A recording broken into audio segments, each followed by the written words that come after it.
touch sensation, and we had just we had finished on Friday talking about how the information, let's say from your finger, makes it up through the spinal cord up into your brain. And so that's where we're going to start today. We're going to start inside your brain, and then we'll just talk about how the research has settled on, like, the somatosensory cortex, is what we'll talk about.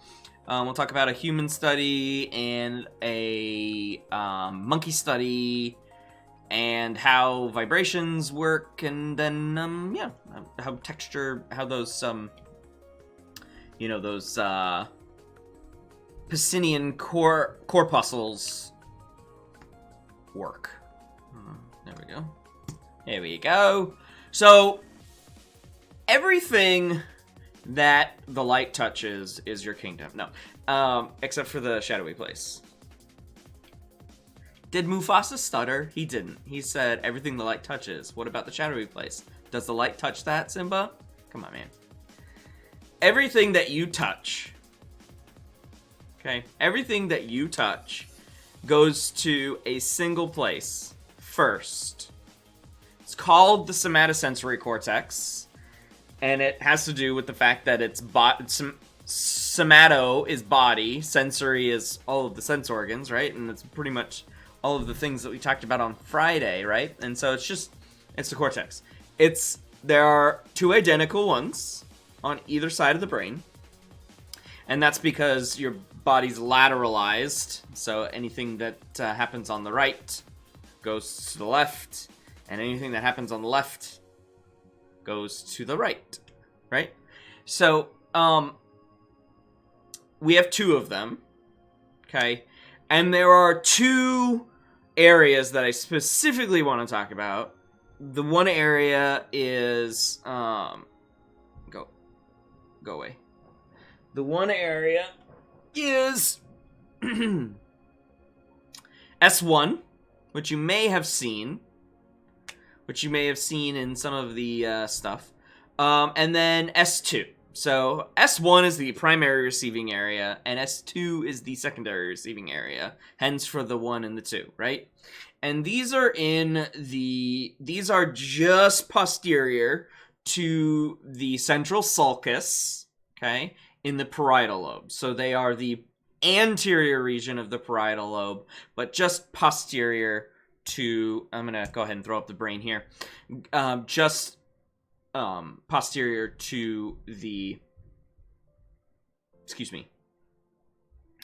central sulcus, okay? So the front part of the parietal lobe, back part are just behind the central sulcus. And here you can see the division between S1 and S2. So S2 is a tiny little space basically right here. Okay? It's right here. Just about. And that is where this post-central gyrus is sort of meeting the temporal lobe. And so that's right here. This is a coronal cross-section, so we're staring at it as if the slice occurred like this. Okay? And here you can see the body map, or the homunculus. So the homunculus is a representation of the body on this cortex. And you can see it's relatively flat. There's very few, there are very few sulci up here. Okay? Which means there are very few divots in this. And the mapping has to do with magnification for various body areas, and how much surface area for that particular sense organ, we're talking about the skin, remember, for that particular part of the sense organ has, right? So let's take a look at it together. So we have over here toward the sagittal line, the sagittal split between the hemispheres, okay, we have genitals, okay? So this is the sagittal mid part of the brain. Does that make sense? I hope that makes sense, right? So this is the central gap here, right? That separates the two hemispheres. That's this line right here, okay?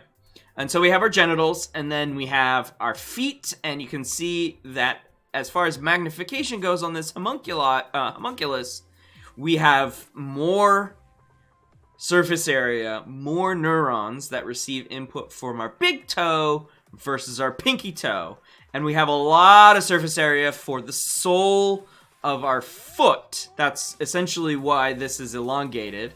And then we have a little bit for the ankle, the shin, that's the knee. And then you can see here that this is the hip / butt area, right? This is all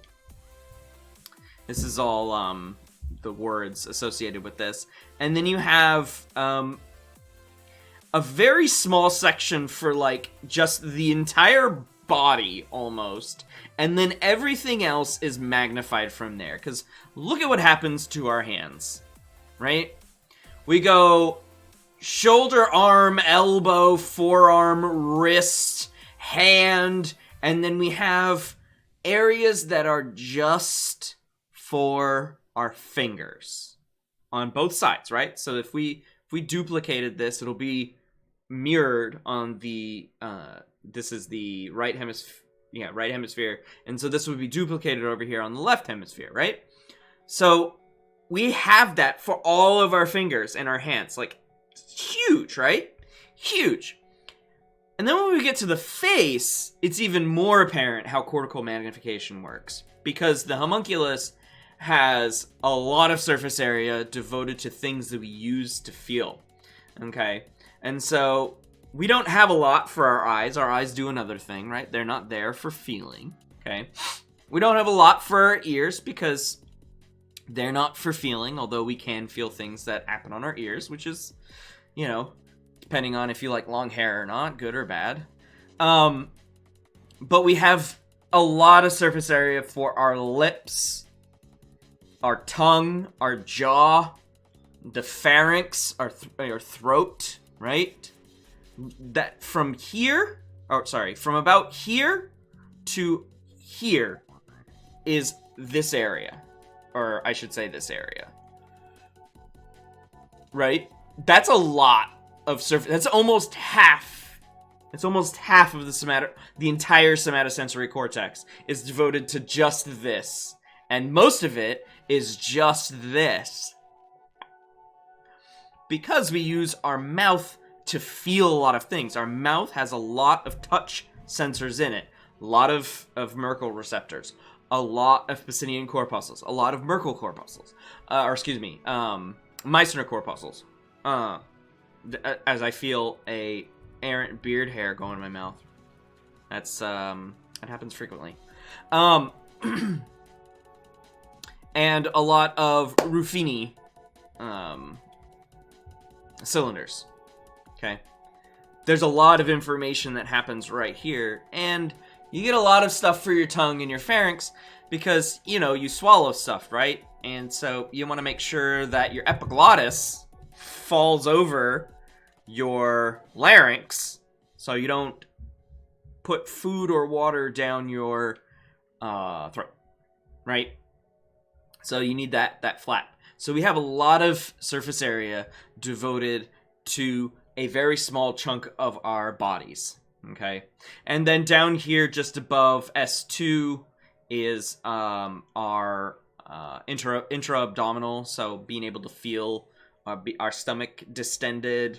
Just, you know, it's one clue that maybe we could stop eating. Other things like receptors for temperature and pain go down in there and send information directly to the S1. You know, so feeling things like indigestion, having to vomit, that sort of stuff. That's all down here. And then S2 is, like I said, just about right here, underneath this line. Okay? It's just about right there. Okay? The cool thing is, and that's the last point that I have on this slide, is that Damage to this area is very plastic. Or I should say, this area and the homunculi that you get from these areas across both hemispheres and then, you know, across people is that it's very plastic. It's extremely plastic. Which means that damage to this area can recover. Okay. So whether or not you have numbness at the site of the nerves, but mostly if you have an issue with sensing along this surface, damage to this area, the connections can then be moved around so you don't lose full feeling. It's actually kind of cool as far as one of our senses goes, right? Because a lot of the senses we're talking about, they can be fixed with external means, like, you know, conduction deafness, you can get a cochlear implant. Color blindness, you can get those cool glasses that I showed you.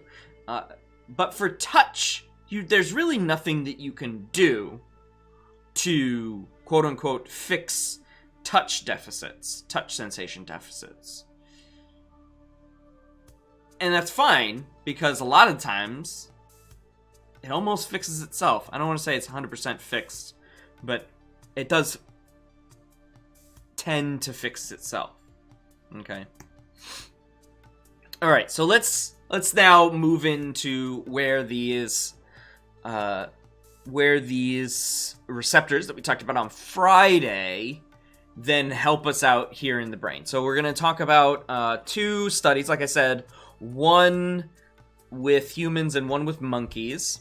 Okay, so broadly speaking, how you test this with humans is what's called a 2-point threshold. If we were in person, I'd actually do this with you. I'm, again, one of those sad things, right? So 2-point threshold. I have 2 pens here. Okay, so I have 2 pens. Oh, by the way, just in case that you were wondering, the video for last class Friday isn't up on YouTube because apparently my off-color joke about doing touching caused it to violate standards, YouTube community standards. So I appealed it because science, people weren't actually touching themselves. You get the joke. We're all adults here. Or at least I think we are. Anyways, 2-point threshold. I have 2 pens, right? So the 2-point threshold is I'm going to put them right here, right? I'm touching my finger, and they're 2 points.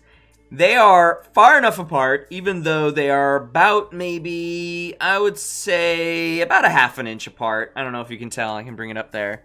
They're about a half an inch apart. On my finger, which gets a lot of surface area, I can detect them as 2 units, 2 separate points of contact. But if I move them closer, as close as the points I can get, which is not going to be easy. It's not going to be easy. Let's see if I can do this. All right. No, that's still 2 points.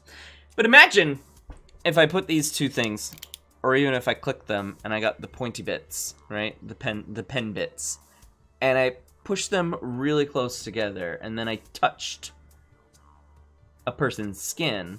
Like, how far apart would they need to be before that person said, those are 2 different pen points? Now, of course, the way that I just did it is how you're not supposed to, how you shouldn't do it in real life. Like if you were testing somebody, because if they can see the stimuli, then they're going to obviously make a judgment about what they're seeing as opposed to what they're feeling, right?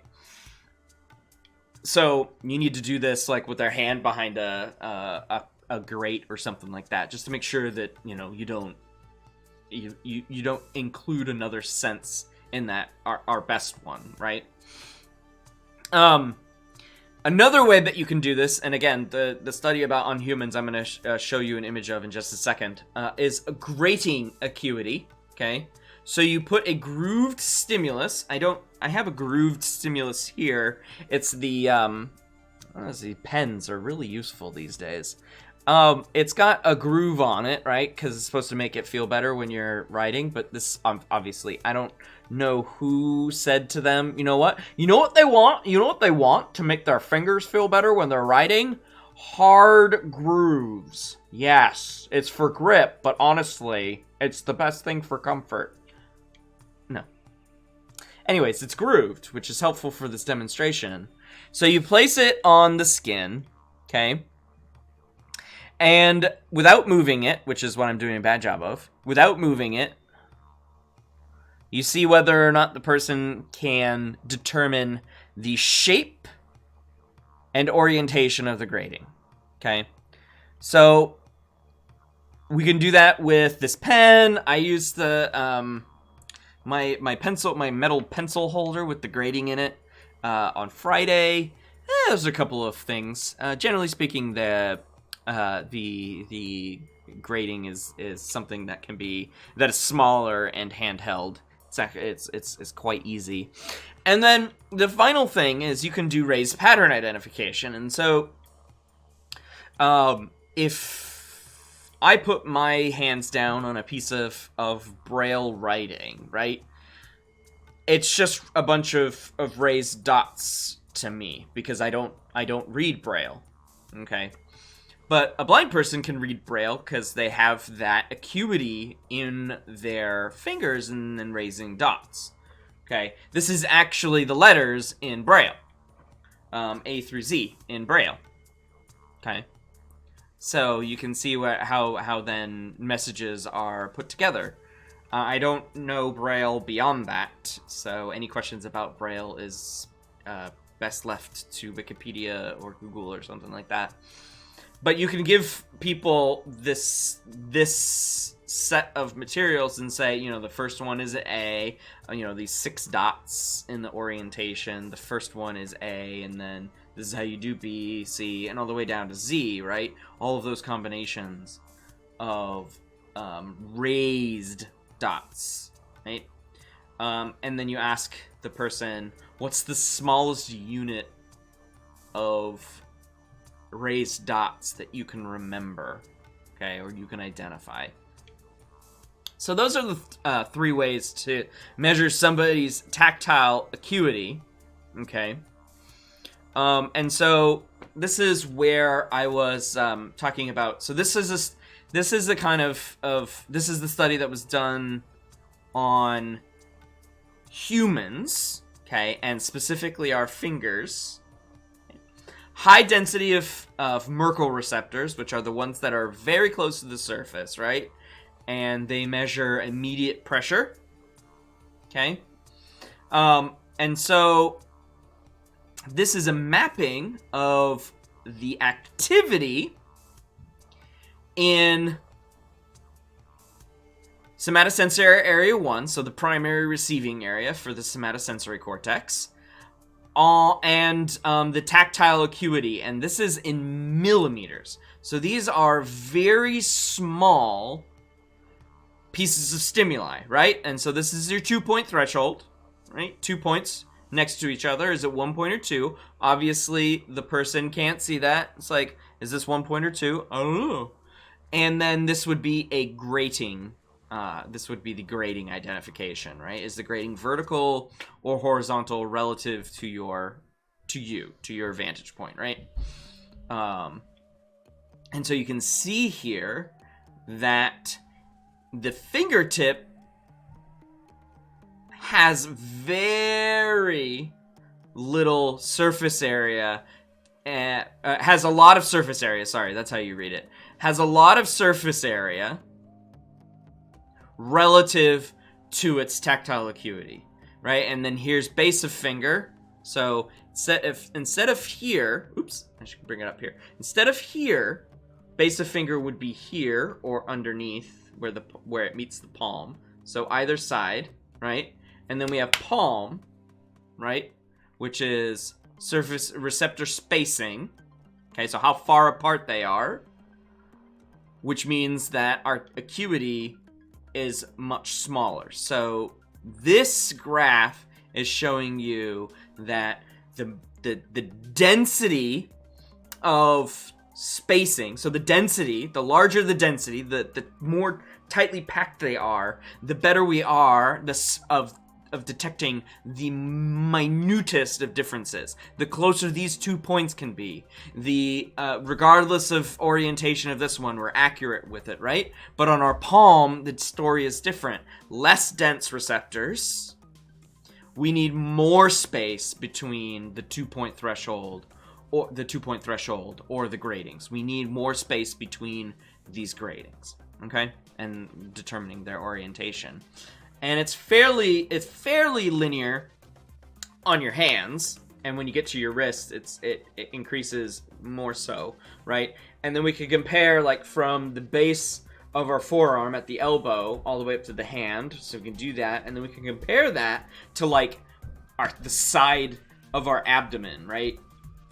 The side of our abdomen. So it's quite a bit, right? Because that's a lot of surface area of skin, and the receptors are all spread out. There's not a lot of surface area in SA for that, and so we need these to be separated significantly in order to detect differences. Okay. Now, monkeys. Again, we need to determine how this works, and that, as much of the class has discussed, this is done on animals, right? Monkeys, cats, etc. And so monkeys give some of the best evidence, during sacrificing, right?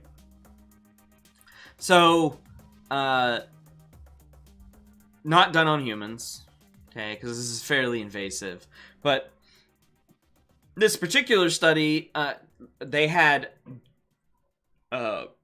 excuse me, lunch coming up. They had electrodes placed in somatosensory cortex, S1, okay? And they tested over here, this was the arm, and then the finger. Here's the interesting thing, okay?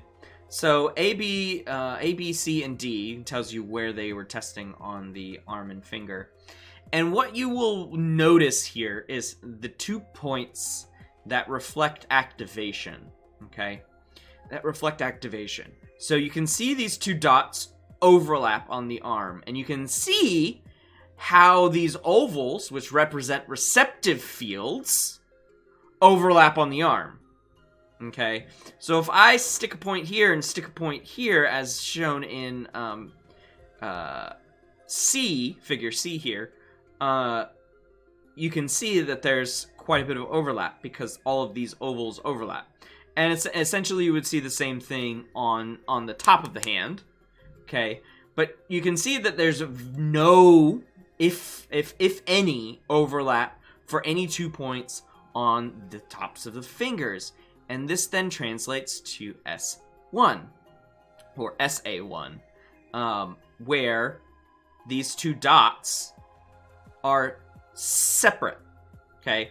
Representing the 2 points of contact, representing the 2 points of sensation, whereas on this one, these 2 points of sensation may be interpreted just as one, okay? Just as one, okay?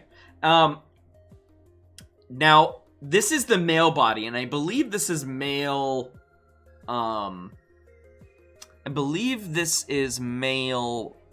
monkey. Did I write that down? I didn't, but I believe this is male monkey threshold. So these numbers are in millimeters, and this is what it takes for the 2-point threshold task to work, right? So we have 4 millimeters. 4 millimeters is frickin' tiny. It's like, it's not, I don't even, that's probably even more than 4 millimeters. Yeah, that's probably more than 4. That's about 4 millimeters, I'll say. Yeah, something like that. Do I have a ruler? No. Nope, I don't. I'm sure you could look at a ruler and figure out what 4 millimeters is. It's very small. And then the size grows for upper lip, big toe, upper arm, back, and thigh. Yeah, your thighs aren't necessary to touch anything, so who cares, right? Vibration. So we were talking about the Pacinian corpuscle, right? The Pacinian corpuscle, and its main job being how to detect vibrations. One of the vibrations. Okay, so I just wanted to bring this up one more time. The sensing vibration, and this is how it works, right? So the vibration hits the corpuscle, and the corpuscle is like this. It is just a rounded object. It's ovular. It's filled with fluid.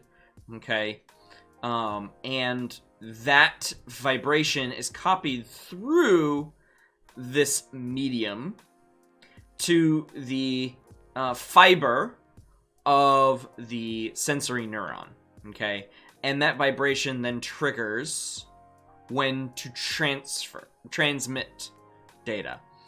And you can see that between B and C, okay, continuous pressure does not activate this axon. It's myelinated too, so it's fast. It does not activate this axon because it is not vibrating through. Okay.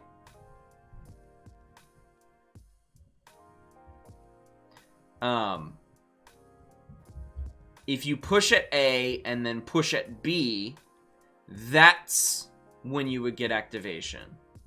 That's a vibration.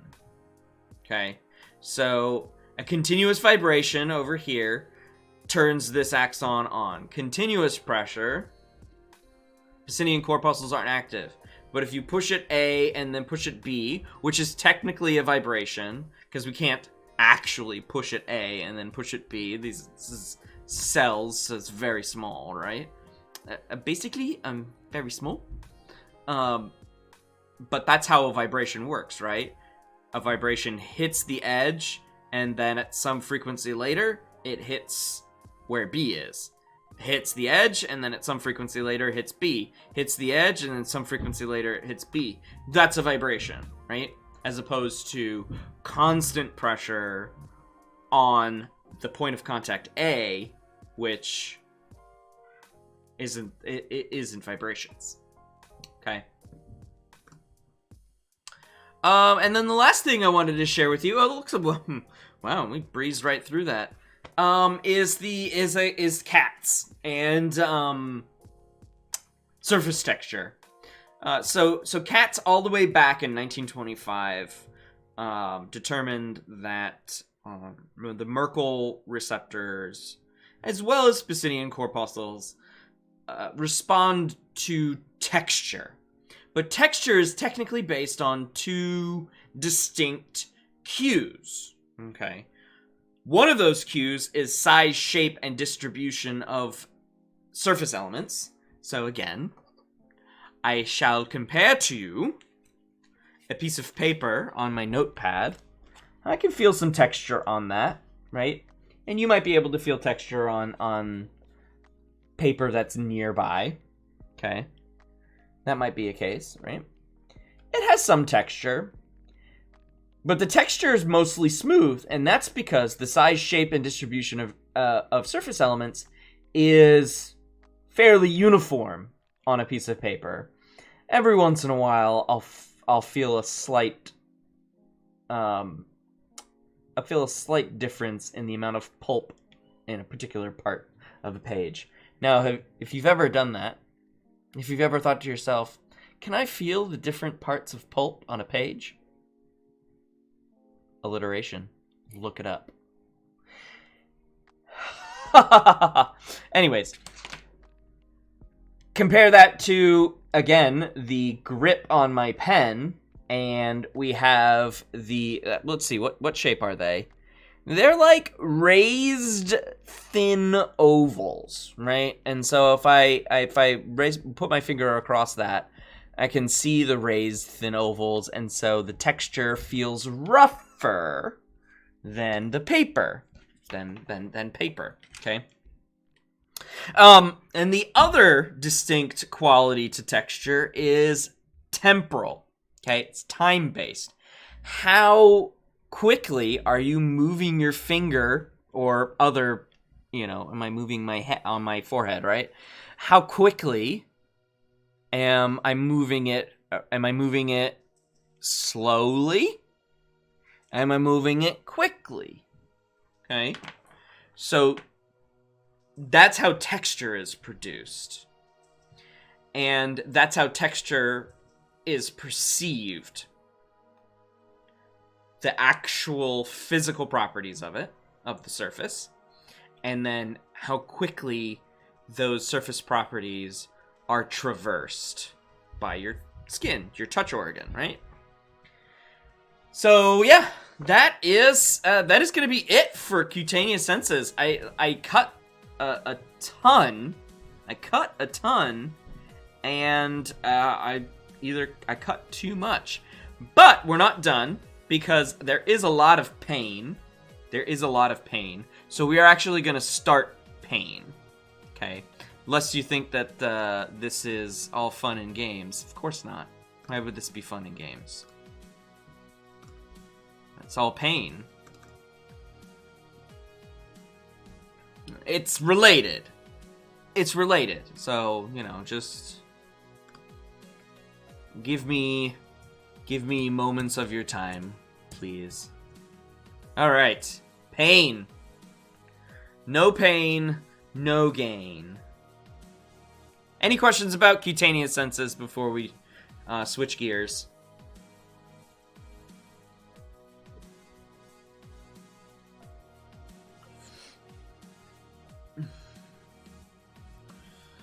My apologies to those of you who are also in health psych. There's going to be a lot of overlap between this pain perception lecture and that pain management lecture. Oh, good times. Pain. No pain, no gain is what they say. Am I right? Oh, what's the video that I put on for this? Didn't click the enable content. I should need to do that. Cool.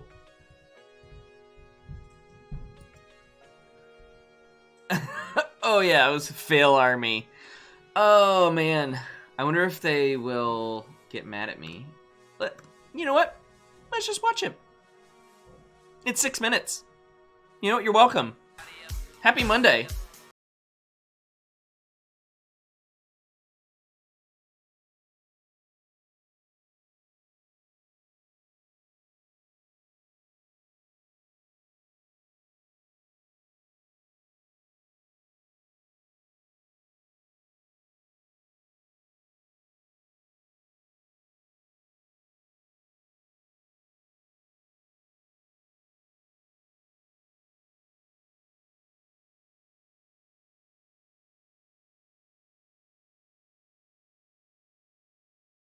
Sorry! Yep.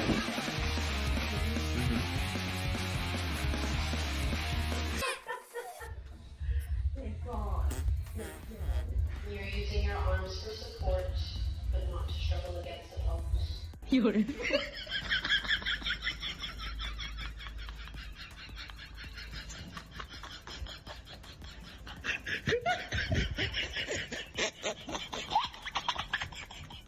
I have a magic trick. So we have this string, you put it through your ear, and you grab this part of the string, and then yank it. Pain! Pain! It's a broom kick challenge. Here's the idea. You're gonna put your right foot behind your left foot, put the broom handle on your toe, and as best you can, you're gonna try and kick it to the sidewalk as hard as you can. Just like that. Think you can do it? Alright, that's fine. Easy!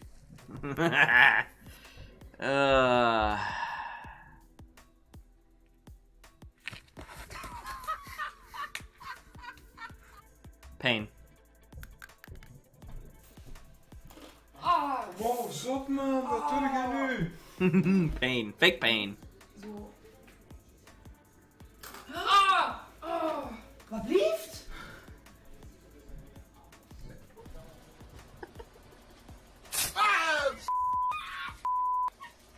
I dropped it. My credit card. If you catch it, you can buy any piercing you want. You've probably seen this one. This is pain. 3, 1. Pain.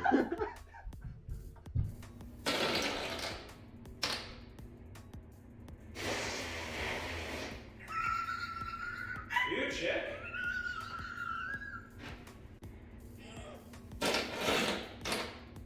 Oh, 5,000. Good one, eh?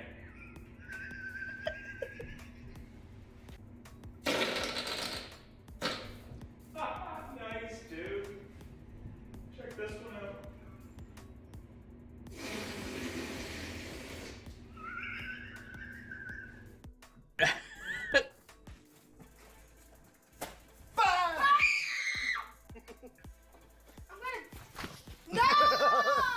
Psychological pain. นี่ใช่ไหมครับนี่ใช่ไหมครับอันดับแรกเลยครับนี่ปั๊บนี่ครับ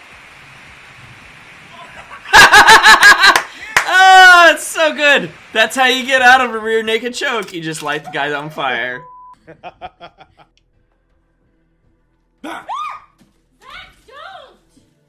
Oh no, her drink.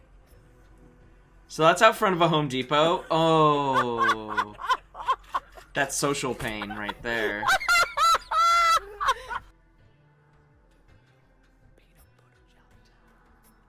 Don't know what he whispered.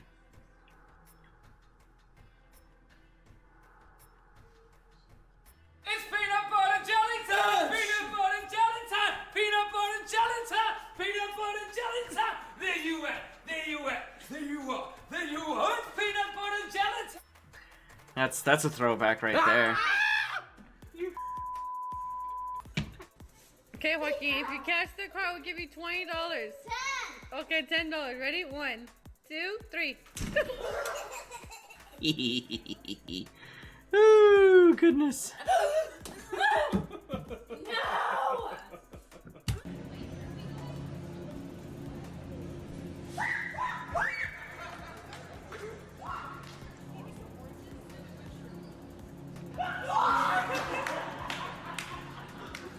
All right. Okay, so how does this fit for the perception of pain? Well, we've got 10 minutes to introduce the topic, so let's do that. All right, so pain, hard, because it's a multimodal phenomenon. So not only do we have the somatosensory component that we briefly mentioned on Friday, but there's also the affective / emotional component, right? And so we're going to be talking about the main kind of pain. So I have two up here. There are three kinds. So I'm going to introduce two of them and then focus on the third one. Okay, so inflammatory pain. So this is damage to tissues and joints or by tumor cells. You will interpret this differently depending on what tissue is damaged. Okay, so it really depends on the inflammation. Okay, so it really depends on the tissue and what is painin, basically. Inflammatory pain can be things like appendicitis, tonsillitis, gastritis, anything that ends in itis, itis, that it means it's infected and it's inflamed. Okay, and essentially inflamed is just a lot of blood's going to it, so it's hot, it's bothered, it could be pussy, you know, these sorts of things. Neuropathic pain is damage to the central nervous system. Okay, so neuropathic pain is a special kind of pain. It might be connected to the third kind, which is what we're going to focus on. But this is essentially damage done in the brain. Your brain does not have pain receptors like the rest of your body does. Okay? The meninges, which is essentially a sheath that covers the outside surface area of your brain, has pain receptors, and that's it. Anything below that, so anything within the cortex, no pain receptors. So that's why neuropathic pain is different from the rest of the pain you feel in your body. What we're going to focus on is what is called nociceptive pain. Okay, nociceptive pain. This is pain to your skin. Okay, again, largest, heaviest organ on your body, right? And this pain is in response to heat, pressure, chemicals, okay? Obviously, the opposite of heat would be cold. We've talked about that a little bit. A little bit. The absence of heat is cold. You know, this is going to damage your skin, right? And so each of your nociceptive inputs, temperature, pressure, and I think I have it here, right? Yes, there we go. Temperature, chemical, that's the one I was missing. Pressure, and yes, there are cold receptors that are different from heat receptors, okay? These are all your nociceptive inputs, or nociceptors, okay? They go to the dorsal portion of your brain, just like the rest of your other sensory inputs, and then that goes to the brain in the same pathways that we talked about on Friday, okay, to end Friday, right? So we go up the spinal thalamic route, and we go up into the brain, right? So how then is something hot, but maybe not scalding hot, indicative of pain, when something that is room temperature is not indicative of pain? Well, it has to do with what gets through. So the leading theory surrounding pain and what you interpret as pain is called the gate control theory. Okay, and this is in direct opposition to what is referred to as the direct pathway model. Direct pathway model says you damage to the skin goes immediately to the brain and you feel it. But that's not true. And so that's why gate control is a much better model. So the idea behind gate control is that it has a better explanation for mental state and pain reception, okay? Right? So we can talk about pregnancy pain, labor pain, versus getting kicked in the face, okay? Obviously, labor pains are extremely painful for the female who is in labor and giving birth, versus just some rando getting kicked in the face. Those are two different events. Those are two different places where pain is. Different mental state, though. Different mental states. Direct pathway model would say both of those pains are equal. And I defy you to go up to any woman who's had a child and say, hey, me getting kicked in the face is the same as you birthing a child from your loins. I don't think that'll end well for you. I honestly don't.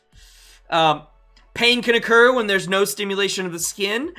There is tons of psychological evidence that suggests that you can instill pain and can be treated by normal pain techniques just through things like social pain, like isolation, ostracism, that sort of thing. That pain has nothing to do with damage to the skin, and yet it's felt the same and treated the same as pain in your skin, right?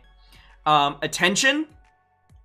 Things can be either crappy from an attention standpoint, or not, or great, and pain perception will be modulated by that. And then, of course, direct pathway cannot explain phantom limb syndrome or phantom limb pain. There's no pathway. You can't feel pain in your fingertip if you don't have your arm. There is no direct pathway. The end of the direct pathway would be at the end of where the amputation occurred.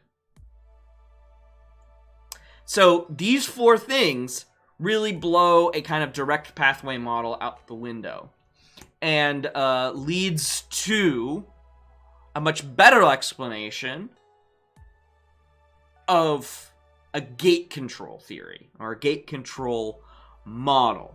And I'm gonna introduce the model, and then we're going to I'm gonna introduce the model, and then we'll pick up here. So gate control is the idea that your spinal cord actually determines what gets to the brain based on the damage to the cell or the damage to the skin / what is being picked up by these nociceptors.